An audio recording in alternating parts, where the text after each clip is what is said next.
दोस्तों कल महाशिवरात्रि है। आप लोग के बीच में एक भोलेनाथ का सुंदर सा भजन लाई हूँ। कल भोलेनाथ की हमारे बाबा की शादी है और वो भजन को सुनिए और आप लोग बताइए कैसा है, कमेंट में ज़रूर बताइए और पूरा देखिएगा। हर हर महादेव, बोलिए शंकर भगवान की जय।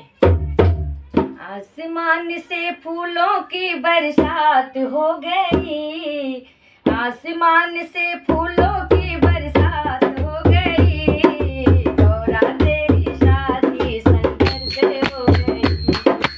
आसमान से फूलों की बरसात हो गई, आसमान से फूलों की बरसात हो गई, गौरा तेरी शादी शंकर से हो गई, गौरा तेरी शादी शंकर से हो गई। गंगा कहे मैं बड़ी, यमुना कहे मैं बड़ी,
भगवान की जय।